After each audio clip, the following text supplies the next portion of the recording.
Where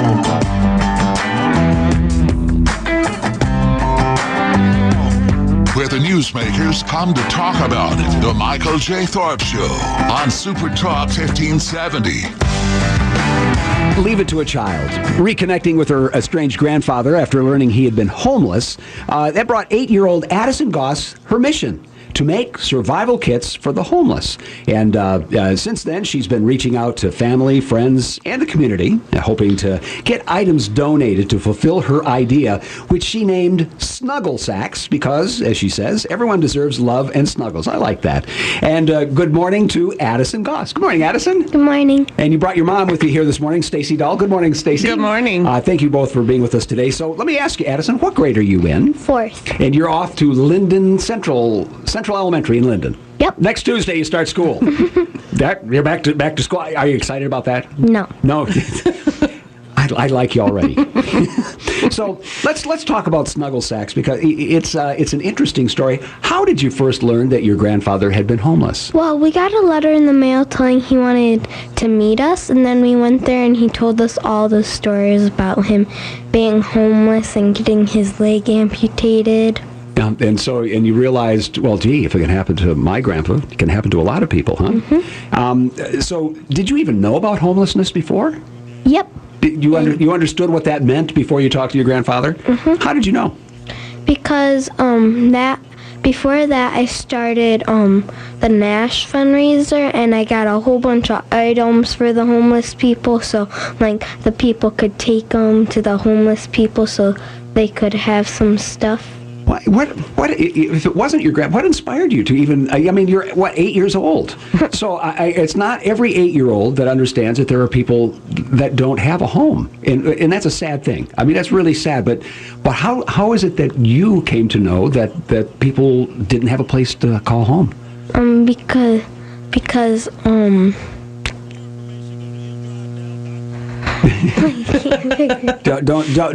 Don't be nervous here. So let me ask you a different question here. Why should we help the homeless? Because they need help, and they don't have as much stuff as we do, and they're just kind of down on their luck. They need some help. They need a little bit of extra help. So you came up with this idea of Snuggle Sacks. Mm-hmm. And you named it. I said here, you said because everyone deserves love and snuggles. You like to snuggle, I take it. Mm-hmm. Okay. Well, what do you put in your Snuggle Sacks?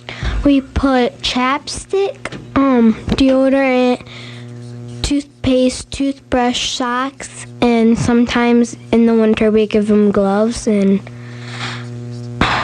Mom, you can help. Snacks and each one tissues. Gets a blanket and some tissues and some bottled water.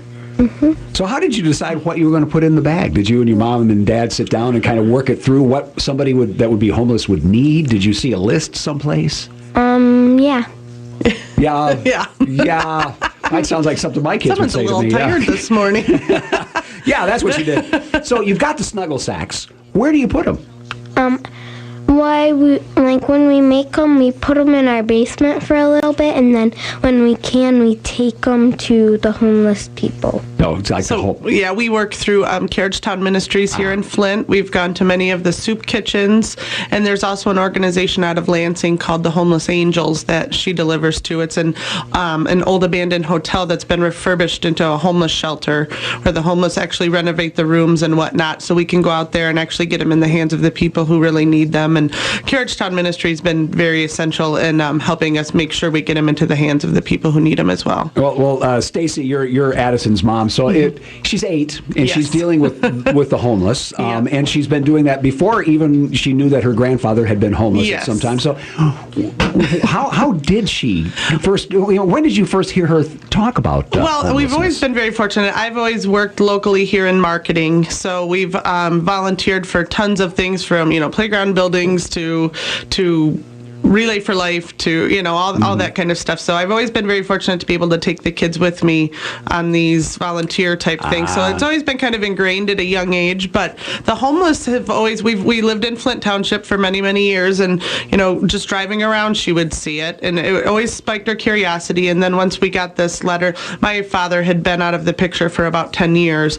And we got a letter that he was alive and well in Indiana, and that he wanted to meet my children and whatnot. So we took Addison and her cousins and all them down there to meet him, and we were very surprised to see he had had a leg amputated and that kind of thing, which led into the stories of where he'd been the last 10 years. And he explained to the kids 6 of those years he was homeless and on the streets of Indianapolis and whatnot, and just kind of sharing those stories on a kid level. The whole way home from that trip, she kept talking about how she, wanted to buy the homeless ice cream or do something, just help them in some way. And we started going to like the food bank, and we would volunteer thinking that would, but she just kept going and going, and her siblings found a picture of like a survival kit on, I think it was Pinterest one day, and asked if we could make some. And we just put a shout out on Facebook to friends and family asking if they would be willing to donate anything. And that was a year ago in August. And we literally come home to stuff on the porch every single week. And we have a few locations in the Linden-Fenton area that are drop-off points. So we go pick up stuff from them once a week. And we're at about 50 bags a month we can make and distribute. How much does it cost, or would it cost? It sounds like it's being donated right now. A big portion of it's donated. Actually, right now we've actually been contacted by organizations like Costco and Sam's Club. A lot of the higher up big box companies have contacted us and can donate a lot of stuff and help in a huge way if we were a registered nonprofit. So that's kind of our mission right now. Got to get yourself We're trying to raise some funds and hopefully find a lawyer in the area that would be willing to help us with that process. Become a 501c3 so people can write it off. And it's government oversight, which is good for the big box stores and stuff. So have you got an estimate of what it might cost to put together a bag? As of right now, the best I'm finding is like $1,700. So we do have like a casino bus trip planned for the end of this month. You misunderstood my question. I'm sorry. How much does each bag? Each bag. I'm sorry. Cost about? I would say roughly. I would say probably about $6-7. Okay. With all the stuff we put in there. Well, of course you're getting discounts and all that kind of stuff. Sure, we're buying in bulk and people are donating, and yeah. So Addison, do you wake up, Addison?